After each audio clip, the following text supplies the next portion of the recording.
Hello guys, in this class we are going to look at the Graham's law of diffusion. Now the Graham's law of diffusion is one of those basic laws that describes the behavior of gases. Now we said we have different laws which actually describe the behavior of what gases. We talked about the Boyle's law, the Charles law, the Gay-Lussac law, the Avogadro's law, the Dalton's law of partial pressure, and now we are talking about the Graham's law of diffusion specifically. Now, what is the statement of the Graham's law of diffusion? The Graham's law of diffusion states that the rate of diffusion of a gas is inversely proportional to the square root of the molecular masses of those gases. The rate of diffusion of a gas is inversely proportional to the molecular mass of the gases. What is diffusion? As we've known, that diffusion is the movement of gas molecules or of substances, solute molecules, from a region of higher concentration to a region of lower concentration. For instance, when somebody gas in a class, that gas molecule will be more intense at where that person pollute the air. Then as time goes on, what happens? There's something will diffuse throughout the whole room. Is that clear? That is to say that the rate of diffusion or diffusion is a phenomenon whereby solute molecules such as gases leave regions of higher concentration and travel to regions of lower concentration. And now Grams is saying that the rate of diffusion R is inversely proportional to the square root of the molar masses. Now, if we remove the proportionality symbol, now we said the proportionality symbol is equal to what? K. So we have R. In place of the proportionality symbol, we put what? Equal to our what? K times 1 over root n. Now, K times 1, R will be equal to K times 1 is K all over root n. So therefore, if we cross multiply from here, K times 1 will give us K is equal to R root n. Now this to say for all gases it follows this precedence. R root n must be equal to, let's say we have different gases, it do not be R1 root m1 is equal to R2 root what? m2 is equal to R3 root m3. That is why they said it is what? Constant. It is constant. Are we getting it? So if we have different gases, this K means we can have another gas that have R1 root m, another one R1, R2 root what? m2, like that. So in that regard, like the way we have K is equals to PV, then we have it as what? P1 V1 should be equal to P2 V2, which should be equal to P3 V3. Same thing is applicable here. R1 root M1 is equal to R2 root M2. Now, in this case, what are we going to have? Now, to make R to stand on their own and M stand on their own, first of all, divide both sides by R2. So R2 cancel R2 from here. You now have R1 root M1 over R2 is equal to what will be left here? Root M2. Now, divide both sides by M1. This gives us divide by M1, divide by M1 or root M1 rather. This cancel this so that you now have R1 over R2 is equal to root m2 over root m1. And this is the statement of the Graham's law of diffusion, that the rate of diffusion of the first gas over the rate of diffusion of the second gas is equal to the square root of the mass of the second gas all over the square root of the mass of the first gas. Please take note, R1 over R2 is root m2, now inverse all over root m1. So let's take a question now. One thing that you must know, that the higher, when you say something is inversely proportional, it means when we say arrow is inversely proportional to root m, it means that an increase in arrow leads to a decrease in m, and an increase in m leads to a decrease in r. That's the meaning of inversely proportional.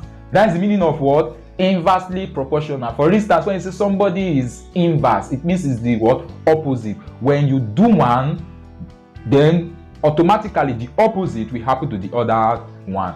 So arrow 1, when you increase arrow, molecular mass will decrease. When you increase the molecular mass, the rate of diffusion will what? Increase. That is to say that the higher the molecular mass, the lower the rate of diffusion, and the lower the molecular mass, the higher the rate of diffusion, because it is inversely proportional. Please let me take this again.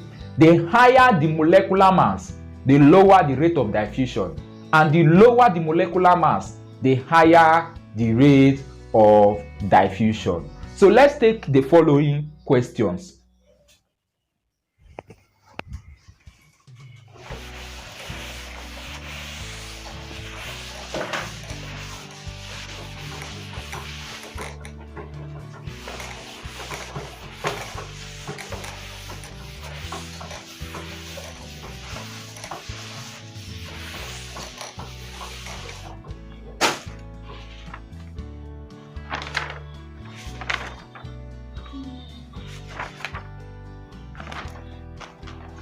Now, the question says, which of the following gases will have lower rate of diffusion?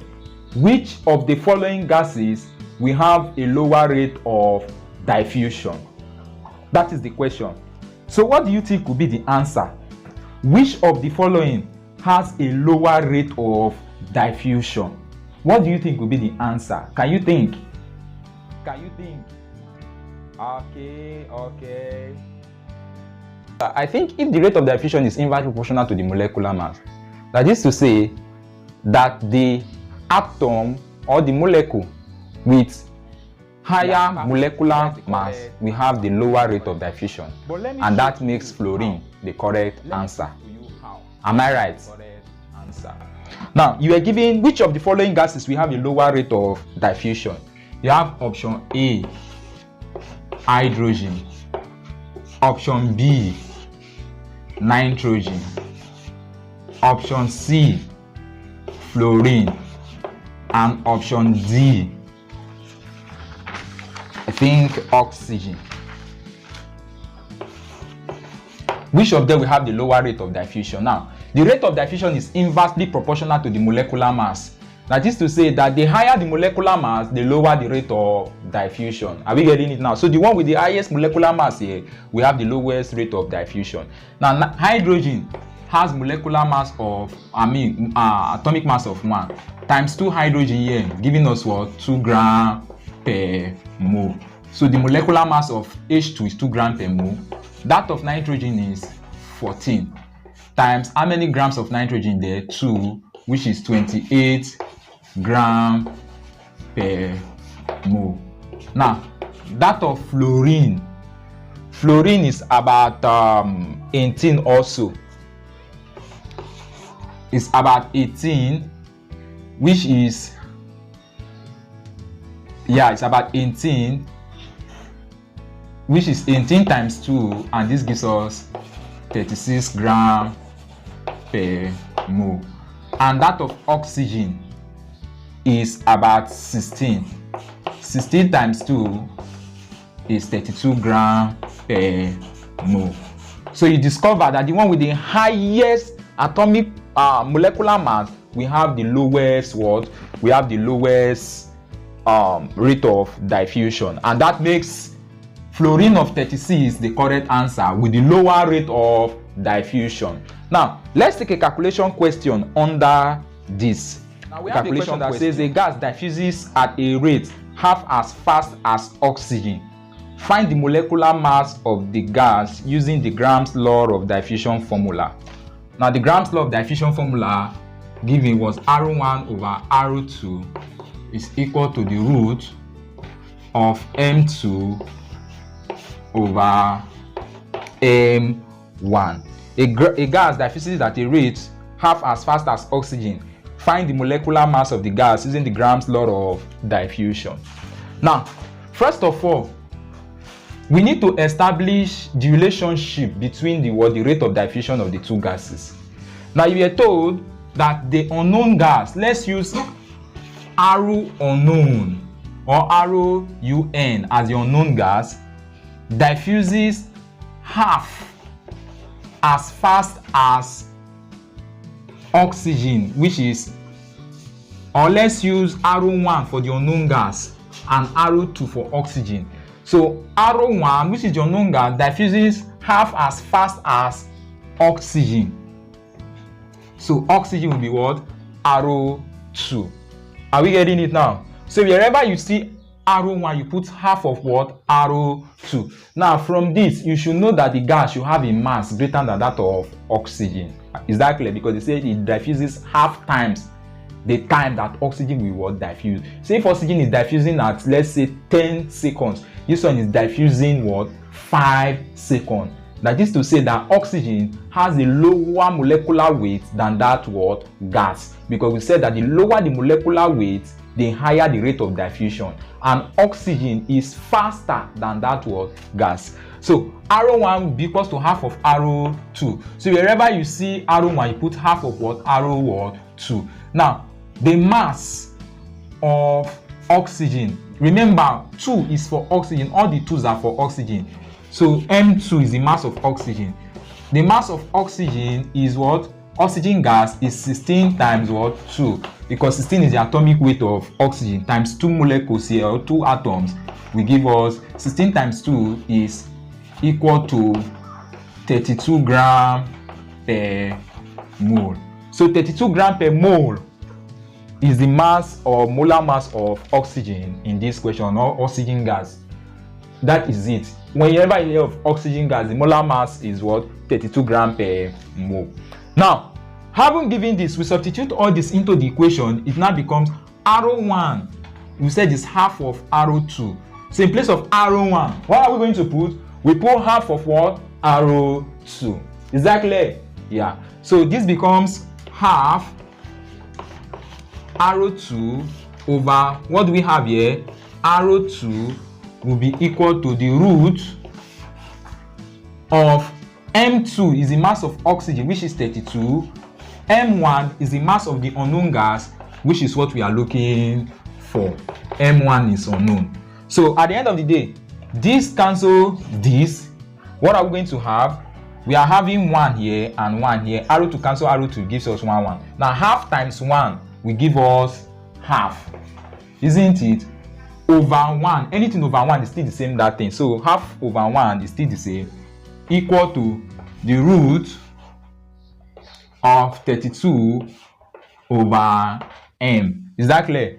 Root of 32 over M1. Now, what is the next step for us to do? To make M1 instead of the formula, we square both sides to remove the square root from here. So this gives us 1 over 2 square is equal to root of 32 over M1 square. This cancel this. This square will give us 1 over 4. 2 square is what? 4. 1 square is 1. 2 square is 4. Is equal to. Then you have, when this square cancel the square root here, what will you be left with? You'll be left with 32 over M1. So m1 times 1 will give us m1. Is that clear? m1 times 1 will give us m1, and then 32 times 4 will be equal to m1 will be equal to 32 times 4 is 128 gram per mole. So that is the correct answer to that question, and that is option D. So that will be basically all for the rate of diffusion, or for the Gram's law of diffusion. Now let's take a summary of today's class. We state that the Gram's law of diffusion states that the rate of diffusion of a gas is inversely proportional to the square root, please note, to the square root of the molecular masses. Secondly, we hinted that the higher the molecular mass, the lower the rate of diffusion, and the higher the molecular mass, the lower the molecular mass, the higher the rate of diffusion, and the higher the molecular mass, the lower the rate of diffusion. So that will basically be all for this class. Thank you.